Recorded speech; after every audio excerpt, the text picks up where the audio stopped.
So we're going to move on to the red wines, and a lot of the descriptors that I'm going to use are basic, and not because I can't get really descriptive. It's because a lot of times it becomes almost meaningless. It borders on the effete and the snobby. So we really do like to describe things in terms of the types of fruits and flavors. So whether it's a real dark fruit or a light fruit, light strawberry or dark cherry, or there's prune, or this many other types of descriptors. We like to simplify it so that it's identifiable.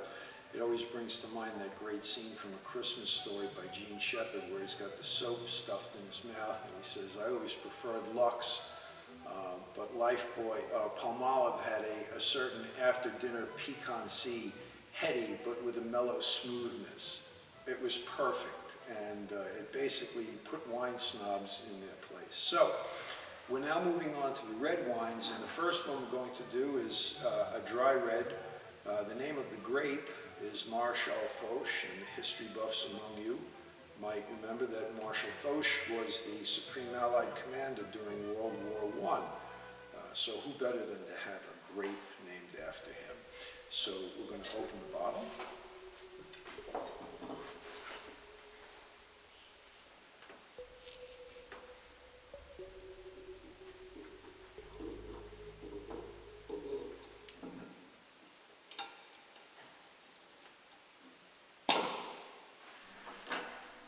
And here's where we're going to start here's where we'll start to speak about a wine's body,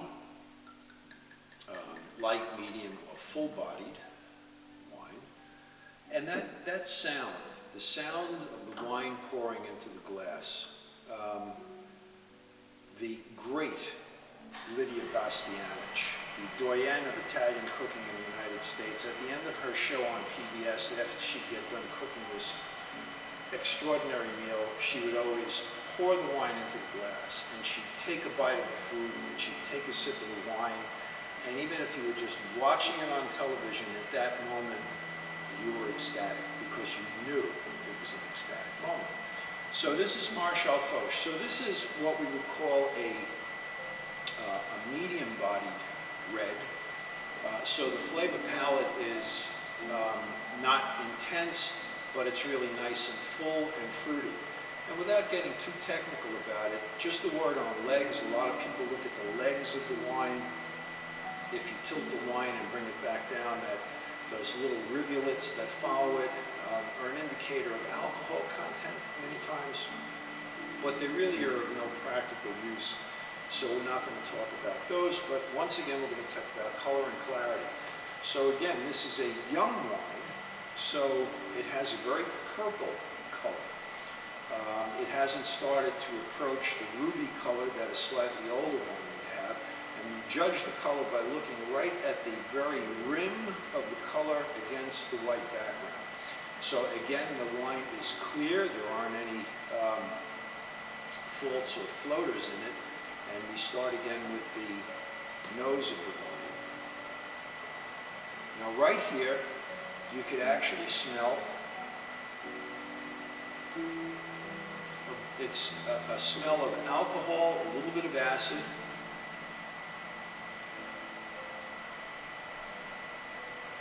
and more of a crushed red fruit, a crushed red cherry, and there's a little bit of a pepper in the background. Now we're going to disturb the aromatics in there. And again, it brings on a little bit more of an alcohol sensation in the front of the nose. There's no mustiness to it, but not enough to bury the fruit. So now we taste.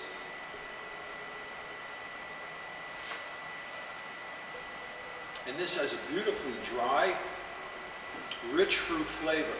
It's not a tremendously structured wine. Most of the flavor you get on the front of the palate. It doesn't have a lot of real heavy oaky flavors to it. It's a wine that would best be drunk within the next 2, 3, 4 years. Would probably, if it was cellared properly, last that long.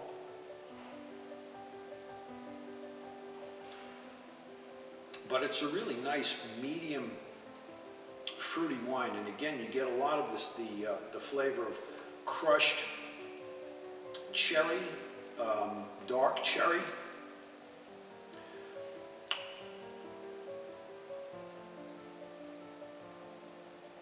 I could do this all day. And there's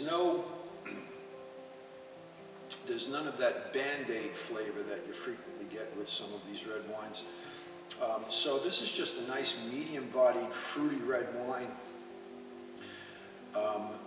somewhat acidic by virtue of the fact that we grow them so far north and in this particular climate.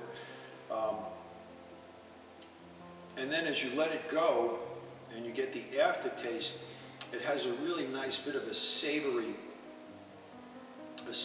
aftertaste to it. So this, kind of like what many people would get if you had a California Pinot, not a North Coast Pinot, not a Northern Oregonian Pinot, but maybe even the kind of Pinot Noir that would be in some Burgundy grapes. It has that really nice, beautifully fruity flavor. There's not enough pepper in it to make you think of other types of wines, but this would be perfect with, again, meats of any kind of a medium meat.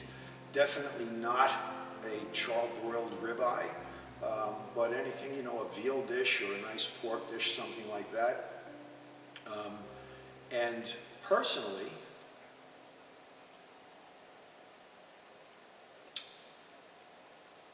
I can really see that with pasta. This would be an extraordinarily good pasta wine, a heavily tomato sauced pasta. So that would be the Marechal Foch, and we're going to move on to the next.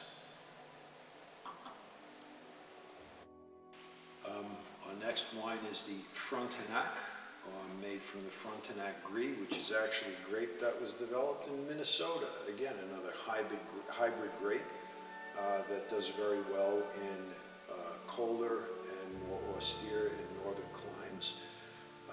And with this,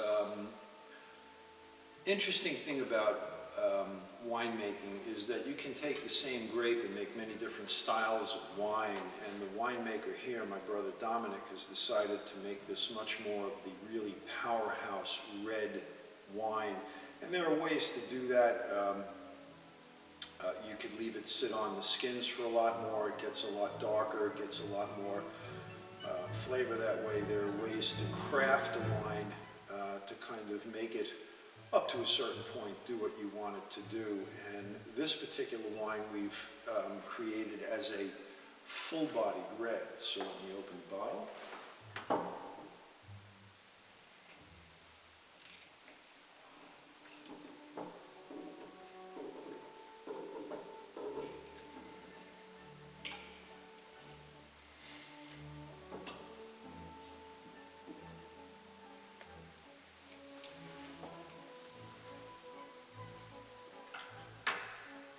By this point in the wine tasting process, you start to really wonder at the intrepidity of those wine tasters that'll taste 100 or 200 different wines in a day. And yes, they have the brass spittoon next to them because they swirl it around and spit it out, but you still absorb enough wine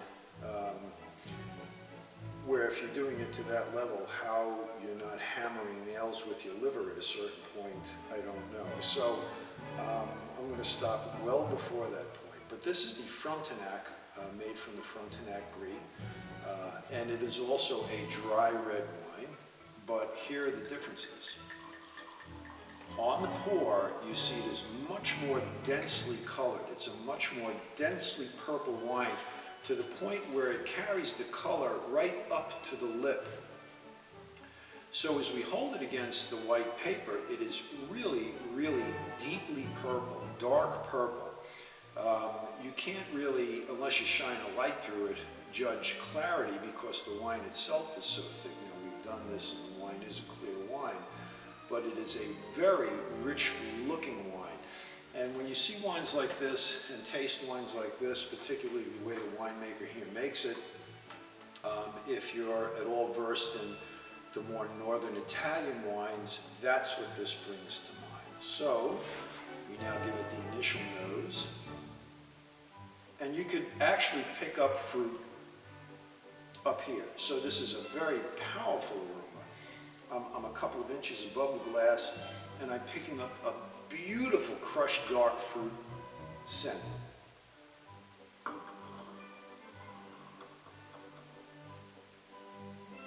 And that just exploded this absolutely beautiful fruit nose. Now, interestingly, this has more of a crushed red cherry nose than a dark cherry nose. Well, that's just delightful. And there's a little bit of grapey background and a lot of alcohol, he said with a smile. And now we're going to taste it.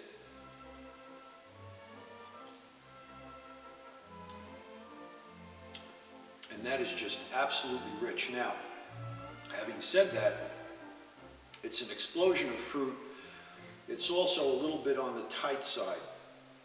It tastes a little bit acidic and tannic, so this wine definitely would benefit from decanting. So a lot of times you hear the term allowing a wine to breathe. This is the wine that you would want to breathe.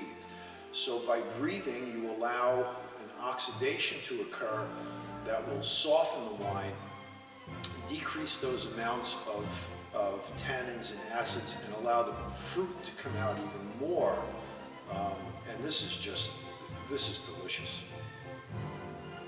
This is really delicious.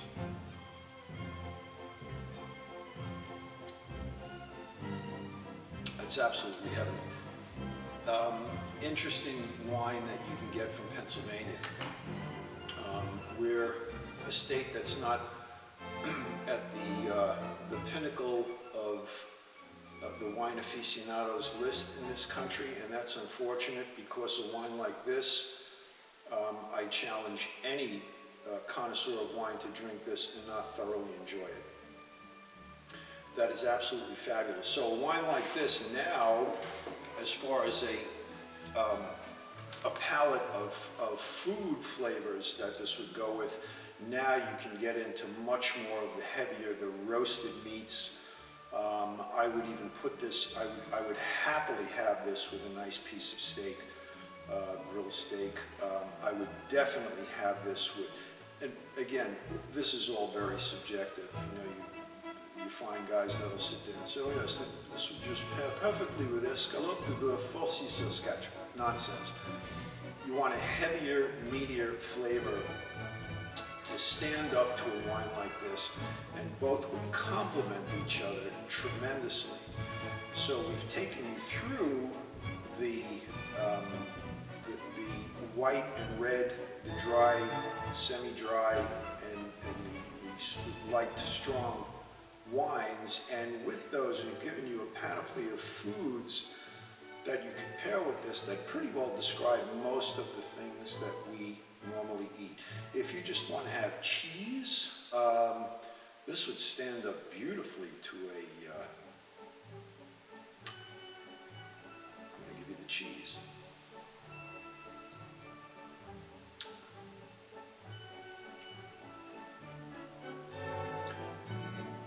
There's available now in Pennsylvania Taleggio, cave-aged Taleggio. I guarantee you, if you had a hunk of that and a sip of this, you'd be in hot heaven. So, having gone through our regular wines, we're now going to move on to the sweet